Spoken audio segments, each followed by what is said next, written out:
Afternoon, guys. Dave Canterbury at the Pathfinder School. What I'm doing today is I'm working on the trapper's cabin. You've seen this cabin if you've watched the Cabin Fever series that I had on YouTube last winter with Derek Faria, Jim Kane, and a couple other of my buddies were interacted in that series. This year, the cabin's pretty much going to be just me for the most part, and trapping season is coming up in just a couple weeks, 2 or 3 weeks, something like that. I'm going to start trapping coyotes about a week before season starts, probably, because they're already getting, it's cold enough now that a lot of the fur is starting to get, more prime. It's not going to be prime yet by any means, but it's going to be sellable hide. And I want to thin out some of the coyotes and stuff around here as it is, because I'm starting to hear a lot more of them closer to the cabin, closer to my log home, and closer to the camp that we teach at every night. So I want to make sure I try to catch a few of them and get them out of the way. And then I want to get into the fur, like the coon and the fox and things like that. And I'm going to operate, for the most part, during trapping season, out of this trapper's cabin. So what I'm doing is I'm making some modifications from the setup we had in here last year to more be accommodating for only one person, more livable for one person, and basically a base camp setup where I can come back and forth to. And then I'll have a station camp like what we've set up out closer to the wildlife area that we can use in between times to do some footage like that. And basically all I'm doing is an experiment. Obviously I can go home anytime I want to. So this is no different than you practicing, somewhere for a lengthy period of time. What I've done is I've brought a lot of equipment in here that I think would be applicable to a trapper's type cabin and what I think I would need to be supplied with for a season. I have tried to stay as traditional as possible. I've tried to make things as multifunctional as possible. And I've tried to set it up so that if I decide to leave this cabin to go for a couple, 3 days out and then come back, that it's easy for me to take things from this cabin, put them into my sled or on my horse in a pack saddle or whatever the case may be, and take that conveyance and go, or just put it on my back and go, depending on what I'm doing. But for a trapping type scenario, you're going to need some kind of conveyance, especially if you're talking about carrying furs plus equipment to maintain your body's core temperature as well as feed you while you're out. So what I thought I would do is I thought I would just kind of walk you around the cabin a little bit so you can see some changes. It's not finished yet. Okay, so what I'm going to try to do is I'm going to try and get this project taken care of and completed so that we can start working out of this cabin and experimenting with this in about 2 weeks. I'm kind of tied up for the next couple weeks. I have a walk for autism on Sunday of this week. Muzzleloader season opens tomorrow for 2 days. I'll be hunting all day tomorrow. And then next weekend I have a commitment as well. But the weekend after that, or the week after that, I'm hoping to get this thing into full swing so that we can utilize this for the entire trapping season, or at least most of the prime season, and try to see what it's like to kind of work out of a cabin and work in a cabin type environment and only use the tools and things that you've brought in to maintain what you've got to do, from feeding yourself to sleeping accommodations to living accommodations to processing fur and hides. So what I think I'll do is I'll walk you guys around a little bit to look at some of the changes now. Stay with me. Hang on, guys. Okay, so this is the alcove entrance area into the cabin. This is where I had a small blacksmithing shop set up last year. I've since moved that shop out of here up to a larger overhang by my log home where I have a lot of room to work. There just wasn't enough room in here for me to work around the anvil. There definitely wasn't enough room to get students in here and things like that. And we had a couple blacksmithing classes, so I moved that stuff up to the top. I will have some small things down here for blacksmithing. As a general, I might need these tools for something, to repair something. So I'll have some of that stuff down here. I haven't brought it down here yet. It'll just be very small, like bucket forging type material, where I can forge in a fire if I need to, and maybe a small amount of coal in reserve to use in that ground forge situation.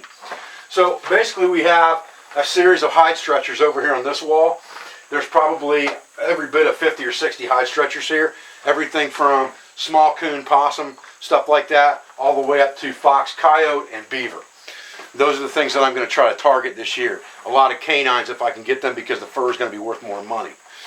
I don't sell furs, generally speaking, for money, but I use them for trade for other things. And I think, anything that you can get that you can use for barter and trade is a good thing, because I like to do trade type transactions with people a lot of times personally, because I think it's a good way to do things and it follows tradition.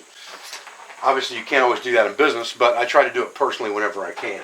So up here on this top shelf up here, and I'll kind of just pan this camera up a little bit for you guys. Up here on this top shelf, I've just got some various bottles and things that I found out here along the property and in the wildlife area that I'm just going to use for different things throughout the season.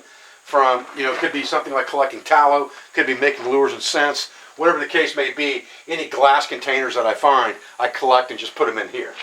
I've got some trapping wire up here on the shelf, some flagging tape on the shelf, some scents and lures up here on the shelf, and a big bag of sheep's wool up here on the shelf. And those will be all the things that I'll use for trapping season as well. I've got a small vise up here that will be part of my blacksmithing and repair stuff that I'm going to bring down here and put in as well.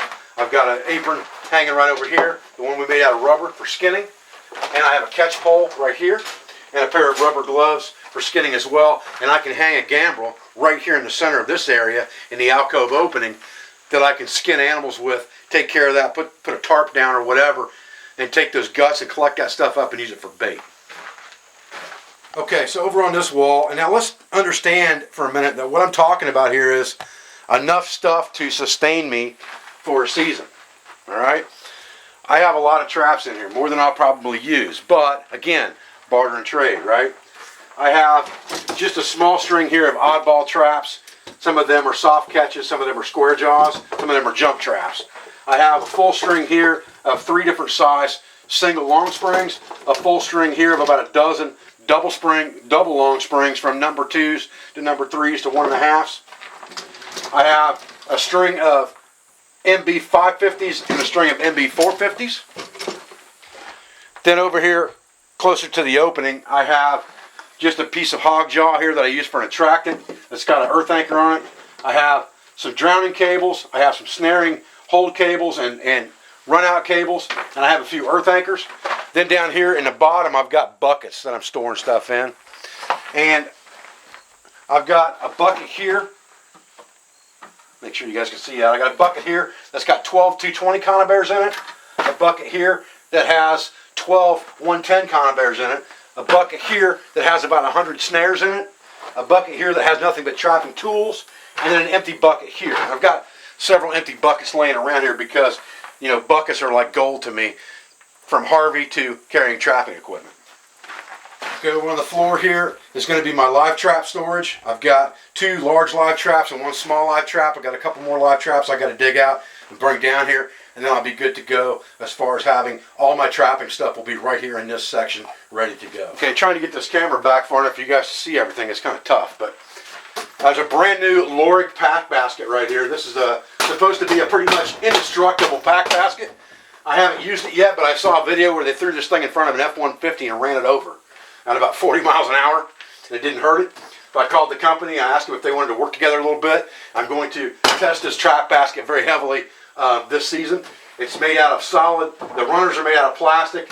This is some kind of an ABS type material that this woven pattern is made out of. Like I said, I mean, the thing is absolutely indestructible. I don't know what you could do to tear that thing up. And it's supposed to not hold any scents or any stains. So we're going to find out. So anyway, I've got a small hunting chair right here. I will be doing a lot of hunting out of the cabin as well. I have a large axe up here, just a splitting axe. I have a large pry bar right here, double-ended pry bar, pulling earth anchors, turning logs, all of that kind of stuff. I've got 2 different size bow saws up here, a 12-inch and a 20-inch, spare blades, 2 different shovels here on the bottom, and they're just regular shovels. And then I've also got a folding shovel in my trapping supplies as well. Just an old school military style folding shovel. This is one of my absolute favorite shovels for trapping right here. So I've got 3 shovels. I've got some rope here that's made out of a natural hemp. And then I've got some other rope stored on the outside that's made out of climbing rope, and some more rope behind that door.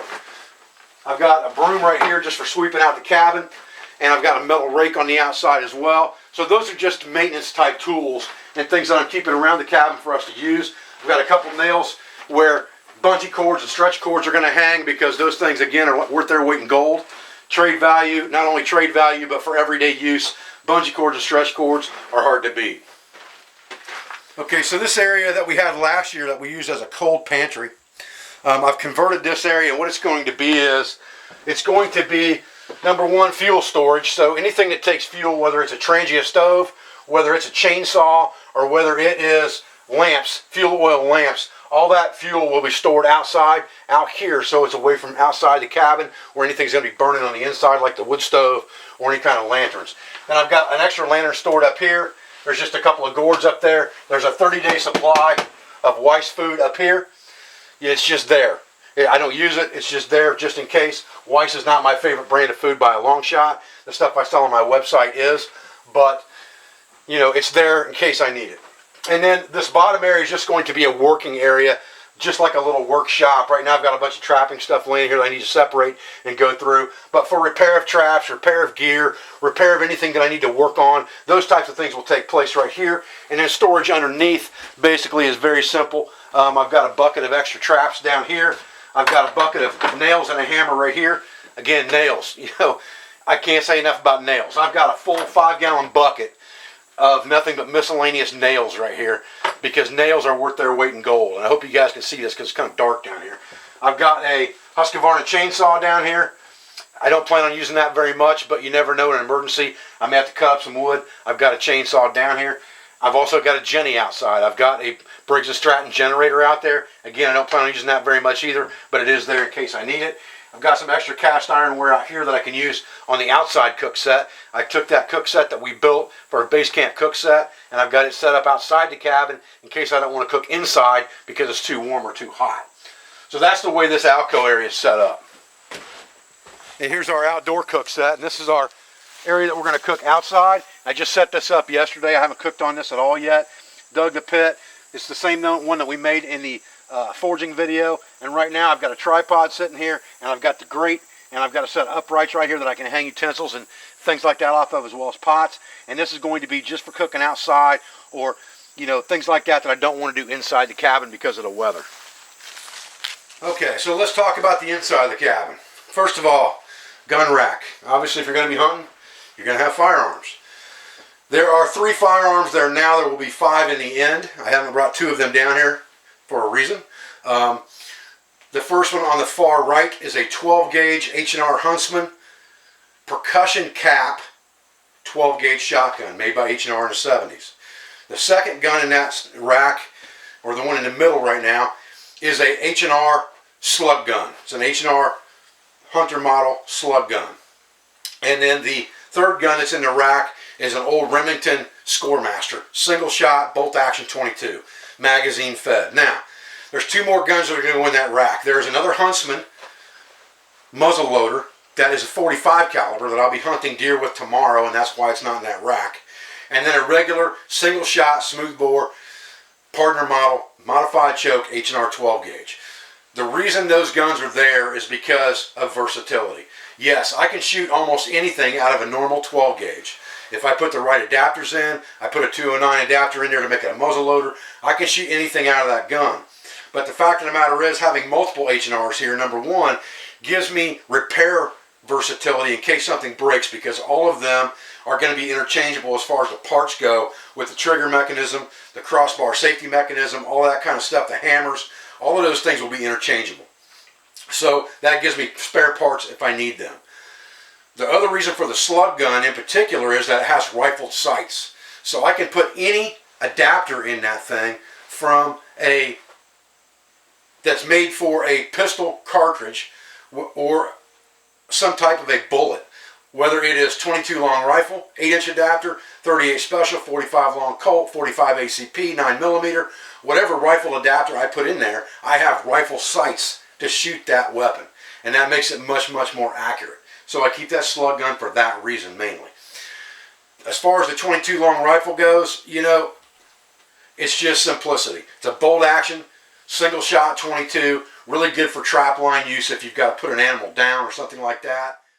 Okay, top of the rack, real simple, is going to be storage of items, basically, mainly for the guns. You know, I've got some ammunition up here, got to put more up here. I'm figuring 2 shots a day. So if I'm going to operate in here for about a 3-month period, I need 180 shots up here. Some combination of 180 shots, and that's just give and take.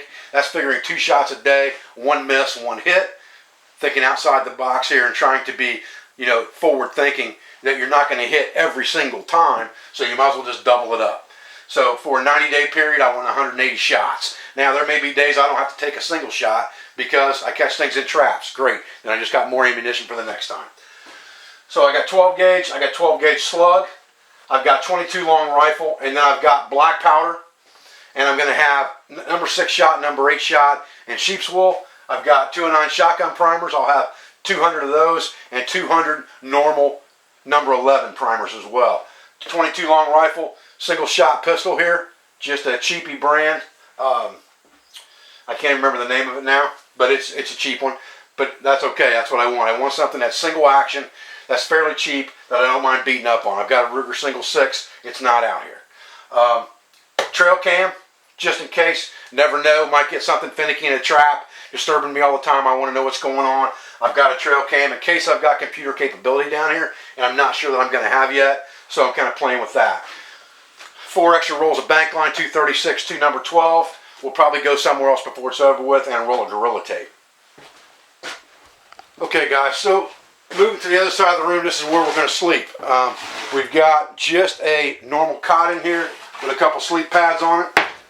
We've got one Swiss M65 sleeping bag, one medium weight wool blanket, one shroud wool blanket, and we've got our browse bag pillowcase.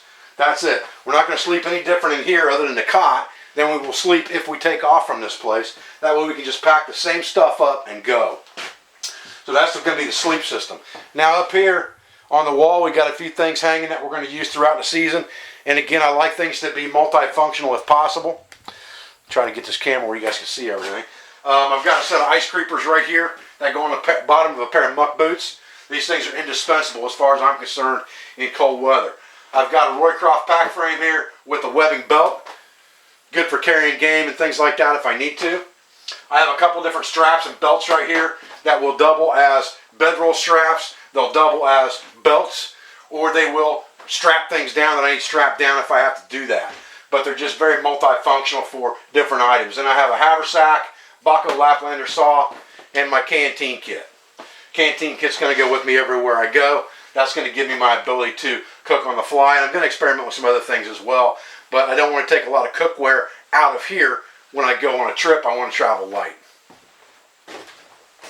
Now there'll be some other things that I bring in here as well, clothing and things like that for winter environments, and we'll talk about all of that stuff. I've got some questions about what I think about, what's my humble opinion of base layers, all that kind of stuff we're going to talk about throughout this season. Okay guys, I'm kind of hoping that you can see this. I'm not positive that you can, but what I've set up here is just a real simple system. It's 2 milk crates. One of them is bigger than the other one. One's like a double milk crate, one's a single. I've slid just pieces of dowel rod through there to make shelves to hold these like dish pans. And that's just a drawer system for me. One of these drawers is going to have personal items in it. One has multiple repair items in it, and we'll go over that kit later as well. One of them has knife and tool maintenance material in it, and we'll go over that as well later on, because I may move that out to the alcove before it's over with. And then I've got several books up here in the top for me to read at night.